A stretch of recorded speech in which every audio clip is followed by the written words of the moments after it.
Here we have verse 12 of the 3rd chapter of the Gospel of Matthew. We're in the midst of the sermon being preached by John the Baptist, in which he's giving warning concerning the judgments that are going to be brought to bear courtesy of the Messiah.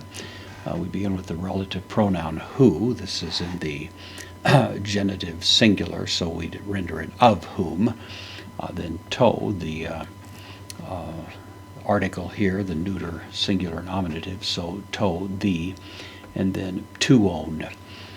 This is a word that means the fan is the way it's usually translated. It's actually a winnowing fork. Interestingly, it's based on the Greek verb tuo, which means to spit, because the effect of the winnowing fan would be to throw the grain along with the chaff into the air and kind of scatter it like spittle. And so that was the sort of distant connection there. So whom the winnowing fan, this fork, kind of a pitchfork sort of thing, is N preposition with the dative te, the dative singular masculine article kere, or keri I should say, which is the hand. So the winnowing fork in the hand, autu, possessive pronoun, genitive singular masculine, the winnowing fork in the hand of him, kai, the connective, diakatharie. This is the future of this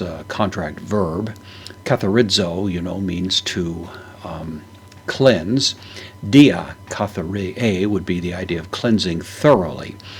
Cleansing through, literally. So it's not just wiping it down, but sort of a deep cleaning would be the sense of it, I suppose.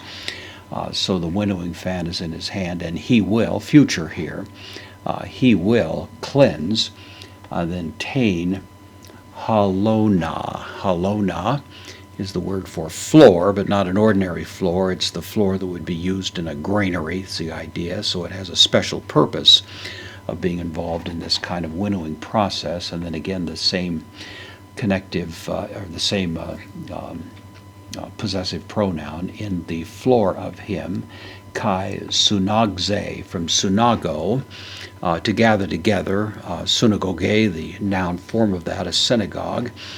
He will gather together. There is an allusion in the New Testament to Jesus gathering his people together. You see that in the Olivet Discourse, for example, and this notion of gathering or synagoguing his people together is suggested here and there, and this will be one of those places. So he will gather together, again the future, tone, cetone, the word for wheat. He will gather together the wheat, autu, same possessive pronoun of him, ace preposition, takes the accusative, tain, apothekane. Apothekane is the word garner, is the way it's usually translated. It means a barn, some kind of agricultural structure. So he'll gather the wheat together into his barn. And then in a soft contrast, but to, the same neuter article, akuron, the akuron would be the chaff, really the opposite of the wheat. So the chaff here, katakause. Kao means to burn. Katakause is going to be, the kata means down, so burn it down, as if burning something completely to the ground, a suggestion of complete obliteration of it.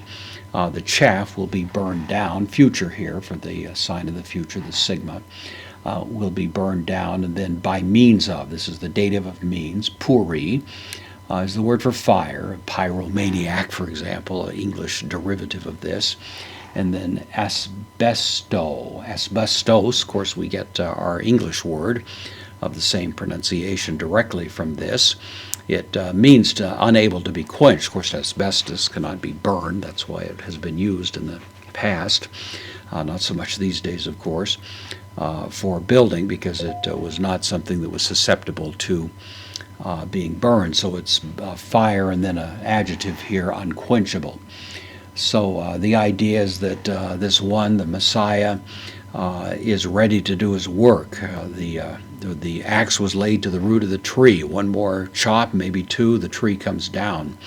Here the winnowing fan is in his hand. He's about to get to the task of separating the wheat from the chaff. And the question, of course, John is implying is, which are you? Are you wheat or are you chaff? Because this moment of judgment is coming, and this is the time to make a determination on which side of that experience of judgment you're going to find yourself.